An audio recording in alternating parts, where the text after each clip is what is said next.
Hello everybody and welcome back to my channel. Today is the 100th video of this channel and I really never thought we'd get to 100 videos, but here we are, me making another video for all of you guys. So before we get into the actual video, there's just a few things I'd like to say. Number one, thank you so much for everything you guys have done, all the subscribers, all the people who've watched my videos, given suggestions, and asked for anything. I really value you guys a lot, and I hope that you enjoyed this video too, and you continue watching this channel for as long as I'm making videos. So, thank you so much to everyone for watching this channel. I'm really happy. It's been a long wait since my first video talking about algebra, and here we are talking about calculus, something that many high schoolers have a genuine fear of. So I think it's about time we get into the video. And it kind of suits it being the 100th video because this is one complex problem using every single rule. This is the culmination of everything we've learned so far. All the rules, all the proofs, everything leads to this one problem and beyond. Now, the goal of this problem is to show you how complicated things can really get and to make sure you know that it's not something to be taken lightly, but also to show you that there's so many more possibilities besides just the problems they give you in the textbooks. Because this is still using all the rules we've covered. It's nothing we haven't covered except for the fact that everything is layered within each other. So let's move on to the video. For just a quick review before we go into the actual problem, the 8 differentiation rules is the power rule used when differentiating functions with variables raised to power x cubed, x squared, you know the drill. The second one is exponential and logarithmic rules, which is applied to expressions containing e to the y and ln x, basically all exponential functions and all logarithmic functions. But the next thing is trigonometric rules used for differentiating sine y, sine x squared, cosine x, tangent of x, secant squared of x, and so on. The product rule is applied when differentiating products of functions like x sine x or cosine x multiplied by ln x, so on. Then the fifth rule is the quotient rule, which is used when differentiating ratios of functions. The chain rule is applied to composite functions like sine x squared, where we have a function within a function. Implicit differentiation is used when y is defined implicitly in terms of x, so it's not y is equal to f of x. It's kind of like a combined function of both x and y leads to what we call an implicit function, and differentiating those functions is what we call implicit differentiation. Now, the 8th and final rule, it's really not a rule, but it's kind of a technique, which is double differentiation, where we take the derivative of the derivative to find the second derivative. It's a lot of derivative. Now, the problem. Given the implicit equation, xy plus e to the power of y is equal to the natural logarithm of x plus the sine of y plus the sine of x squared. Find d squared y by dx squared, which is the second derivative of y with respect to x. Now, we're in it for the long run because this problem is not going to be easy at all and will probably be the hardest problem I cover for a very long time, at least until we get into integration, which is my and many other people's opinions significantly harder than derivatives, since all functions can be characterized by the 8 rules above for differentiation, but for integration there are more techniques and more algebra and more just properties you have to know about functions and more rules, especially when we layer infinite series with integrals, which is not going to be in the calculus series. Highly likely another series like advanced calculus. Now, calculus is, of course, in the scale of things, advanced, but new properties like Euler substitution and Gaussian integrals will be covered in that one, which I'm still learning, so that might take a while. So, what we're going to do is we're going to start by differentiating the left side. So, the derivative of xy is what we need to use is the product rule. So, we have 1 times y, which is y. So, that's the derivative of the first function times the second function. Then plus, we have the derivative of the second function, which is y. So, dy. So, after dy by dx, we have it multiplied by the first function, which is x. So, x times dy by dx. That's the first term, and the second term is we're going to pretty much be using a form of the chain rule used to differentiate implicit functions. So, the derivative of y is dy by dx, that's the inner function, but the outer function is e to the u or e to the y, and the derivative of that is just e to the y. So, that's again dy by dx multiplied by e to the power of y. That's the left side, and the right side is first we have the natural logarithm of x, whose derivative is 1 by x. Then we have plus sine of y. The derivative of sine of y can be used during the similar chain rule, where the outside is sine of something, so that's cosine of y, then multiplied by dy by dx because that's the derivative of y. Then the other function we have is sine x squared. So if we do inner function times the outer function, that'll be 2x times cosine of x squared. Now, that's simply the first step in solving this problem. The next step is bringing all the dy by dx terms to one side, which in our case will be the left side. After we put the cosine y times dy by dx to the left, and we put the y term to the right, we get dy by dx multiplied by x, then plus dy by dx multiplied by e to the power of y. Then we have minus cosine y times dy by dx. Cosine y times dy by dx is equal to 1 by x plus 2x cosine of x squared minus y. So we have that so far. Our next step would be pretty much just to start factoring everything out. So we get dy by dx on the left hand side, x plus e to the power of y minus cosine y. In the right hand side, what we're going to do is we're going to turn everything into one big fraction. So we'll turn 1 by x into plus 2x cosine x squared minus y into one big fraction. And the way to do that is to first get a common denominator. So we multiply the other two terms by x, which will give us 1 plus 2x squared cosine of x squared. Then, after that, what's going to happen is, we have the equal signs here. You should never forget that. So 1 plus 2x squared cosine x squared, then minus xy.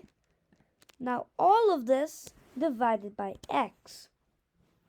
Now what we need to do is we need to bring the term on the left, which is multiplied by dy by dx, on the left hand side. So what's going to happen is we have dy by dx is equal to 1 plus 2x squared cosine of x squared. Then we have minus xy all divided by x squared plus x times e to the power of y minus x times cosine y. Now that's pretty much our first derivative, and we can copy paste that here. That's only the first part of the problem. The next part is finding the second derivative, which is significantly more complicated. Now the second derivative is a whole different beast, because the second derivative is, again, we're going to be using all the implicit differentiation rules and everything outlined in the first part, except we're going to turn that up to 11 since we're also going to be using the quotient rule, which makes things a lot more complicated. And that's where all the rules that we haven't covered, which is pretty much only the quotient rule, will come in now. So we have the dy by dx. So the next step is to differentiate this. Now, for people who already know implicit differentiation and know what it's like to take the double derivative of an implicit derivative, what I'm going to do is I'm going to leave the dy by dx there. Now, if you don't know if you've never done this type of problem before, it's all good. No stress, don't stress it out. But the thing is, sometimes if we take double derivatives, we substitute dy by dx. For this, I'm not going to, because the equation is already crazy for the second derivative, and I don't want to make it any more complicated than it actually has to be. Alright, so let's get started. Now, what we need to do is first, since the overarching function has the quotient rule, we're going to have to apply the quotient rule to the entire thing. Now, the quotient rule is the derivative of the first function multiplied by the second function minus the first function times the derivative of the second function, all divided by the second function squared. So, let's start filling in all of these gaps. Now, the derivative of the first function, or the function on the numerator, which is 1 plus 2x squared cosine of x squared minus xy. So the first term, which is a 1, is just going to be equal to 0, so that doesn't matter. But the next two terms are not constants, so they will matter.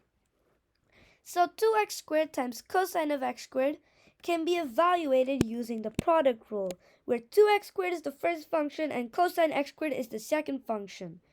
So what that is we have multiplied by cosine of x squared, then we have that plus the derivative of the second function times the first function.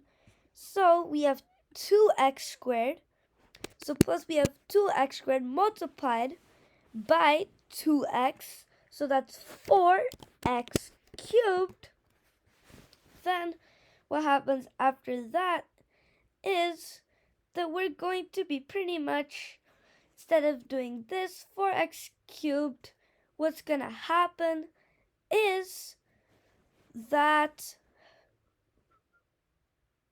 we're doing 4x cubed, but multiplied by the derivative of cosine of x squared. Now, since we already have the 2x part, we're just going to have minus sine of x squared. Now, that's the first derivative. Then we have to multiply this by the second function. Now, the second function is the function of the denominator, which is x squared plus x multiplied by e to the y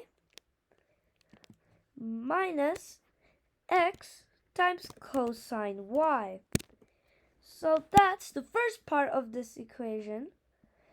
Now, the second, that's actually not the full part of the equation. Since that's just the product rule, the next part is going to be minus the derivative of xy. Now, we already conducted the product rule on that in our previous example, and that for xy is y plus dy by dx multiplied by x. So that's basically the derivative of all the terms multiplied by just the regular function for the second term, and that's going to be our first step in solving this problem. Now, I'll just quickly substitute g squared, or the denominator squared, so that'll be x squared plus x times e to the power of y minus x cosine of y. And we're going to square this, since that's what it says for us to do. Now, what we're going to have over here is, then we have minus fg dash. But first, let's copy this down, or we can just form a new line. There we go. Alright, so let's start with minus fg. Now, I'm just going to substitute everything in on the last step. I'm not going to copy down this over and over again, since that is quite difficult. So let's focus on fg dash. So fg dash is the first function, or the function in the numerator. So 1 plus 2x squared multiplied by cosine of x squared. So we have f dash of x, so minus xy. Then what we have is, we have the derivative of the second function, which is the function in the denominator. So that's going to be 2x for the first term. Now we're going to have to use the product rule for the second term. So what's going to happen is, we have x. If we differentiate x first, it'll just be e to the y, then plus x times e to the y, since that's the first function times the derivative of the second function. Then the next, we're also going to need to use the product rule. So we have negative x times cosine of y. So we'll just take x cosine of y and add the negative sign later. So the derivative of the first times the second is just cosine y. Then plus, what we're going to have is in fact a minus sign, since the derivative of cosine y is negative sine y. Then all we have to do is multiply that by x, and we have our equation. So if we multiply negative by everything, this is going to become positive, and that's what fg dash is going to be equal to. Now, the final thing that we're going to do is, we're going to finally evaluate the problem that we needed to evaluate for so long. So what we're going to be doing is just plugging everything back together. So d squared y by dx squared, or the second derivative, is equal to 4x cosine of x squared y times plus x, so we can remove that, change everything negative. So minus y minus x dy by dx. Then we have x squared. We have that multiplied by x squared plus x times e to the power of y minus x cosine of y. Right after that, what's going to happen is, we have to do the minus fg dash, which is just the equation in the middle row. So this is equal to minus 1 plus 2x squared cosine of x squared minus xy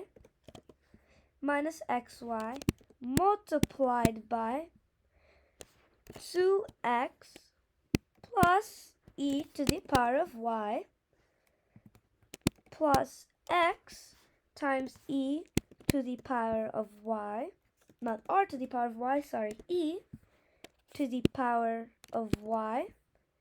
Then we have minus cosine y plus x times sine of y, and then all of this, everything over here, all of this is divided by x squared plus x e to the power of y minus x cosine of y. Then all of this will be squared. So that's about it. Here we go. We have our full solution right over here. Now, sorry, I just had to last minute add some dy by dx's. Since I forgot to add it or explain it to you guys, I'm very sorry for that. But you must know that when we're doing the product rule for x times e to the y, when we differentiate e to the y, we must also use the chain rule and get dy by dx. And when we're differentiating minus x cosine y to get sine y, that means we'll also have to do dy by dx. So that's pretty much it. And the final triumphant copy paste of that from my LaTeX editor into this presentation I have prepared for you. And here we go. Let me zoom in quickly. So what it is d squared y by dx squared is equal to 4x cosine of x squared minus 4x cubed sine of x squared minus y minus x times dy by dx multiplied by x squared plus x times e to the y minus x times cosine y minus 1 plus 2x squared cosine of x squared minus xy multiplied by 2x plus e to the power of y plus x e to the power of y dy by dx minus cosine y plus x sine y dy by dx divided by x squared plus x e to the y minus x cosine y all squared. So that is our solution. We finally did it after all of that, all the hard work, all the explanation of every single step required. We got to the solution.